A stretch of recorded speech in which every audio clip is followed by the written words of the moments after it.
എരുമേലി പേട്ടതുള്ളലിന്റെ ഭാഗമായി അമ്പലപ്പുഴ സംഘം 7-ന് പുറപ്പെടും.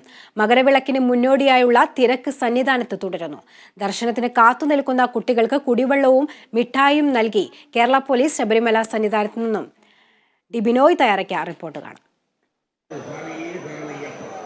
മകരവിളക്ക് ദർശനത്തിന് വേണ്ടിയുള്ള ഒരുക്കങ്ങൾ ശബരിമല സന്നിധാനത്ത് പുരോഗമിച്ചു വരികയാണ്. 7-ാം തീയതിയോടുകൂടിയാണ് എരുമേലി പേട്ടതുള്ളലുള്ള ആദ്യ സംഘം അമ്പലപ്പുഴയിൽ നിന്ന് പുറപ്പെടുക.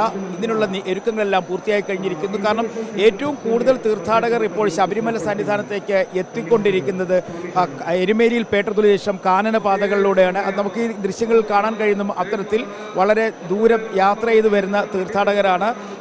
കഴിഞ്ഞ 5 ദിവസമായി തുടരുന്ന തിരക്ക് ഇപ്പോഴും സന്നിധാനത്ത് പഴയപടി തുടരുന്നു എന്ന് തന്നെ പറയാൻ കഴിയും. എങ്കിലും ദർശനത്തിനുള്ള സൗകര്യങ്ങൾ പരമാവധി ഒരുക്കുന്നതിന് വേണ്ടി പോലീസും ഒപ്പം മറ്റ് കേന്ദ്ര സുരക്ഷാ സേന അംഗങ്ങളും എല്ലാം തന്നെ ശ്രമിക്കുന്നുണ്ട്. കുടിവെള്ളം ഉൾപ്പെടെയുള്ളവ ദർശനത്തിന് വേണ്ടി കാത്തു നിൽക്കുന്നവർക്ക് വിതരണം ചെയ്യുന്നതും പുരോഗമിച്ച് വരികയാണ്. വരും ദിവസങ്ങളിലും ഇത്തരത്തിൽ തിരക്ക് തുടരാൻ തന്നെയാണ് സാധ്യത. ഇന്ന് വൈകുന്നേരത്തോടു കൂടി തന്നെ ദേവസ്വം ബോർഡ് പ്രസിഡന്റ് ശബരിമല സന്നിധാനത്ത് എത്തിച്ചേരും. അതിനുശേഷം വിവിധ വകുപ്പുകളുമായി ചേർന്നുള്ള ഒരു ഏകോപന യോഗം നടത്തും.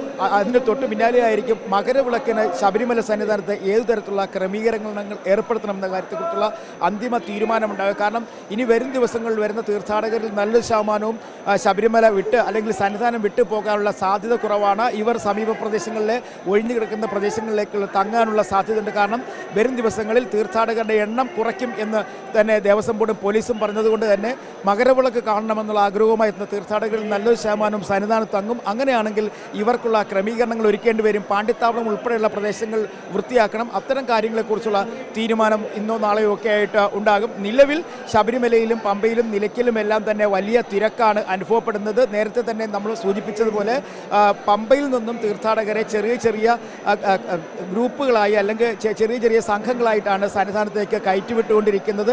അത് സന്നിധാനത്തെ തിരക്ക് കുറയ്ക്കുന്നതിന് വേണ്ടിയാണ്. നിലവിൽ പമ്പയിൽ തീർത്ഥാടകർക്ക് സ്നാനത്തിനുള്ള വെള്ളമുണ്ട്. ഏതെങ്കിലും കാരണവശാൽ വെള്ളം കുറയുകയാണെങ്കിൽ കുള്ളാർ ഡാം തുറന്നുവിട്ട് ജലമെത്തിക്കുന്നതിനുള്ള നടപടിയും സ്വീകരിച്ചിട്ട് എന്തായാലും വരും ദിവസങ്ങളിലും ഇതേ തിരക്ക് തുടരാൻ തന്നെയാണ് സാധ്യത. ശബരിമല സന്നിധാനത്തു നിന്നും സജിത് തറയിലിനൊപ്പം ഡിബിനോയ്, കേരള വിഷൻ ന്യൂസ്.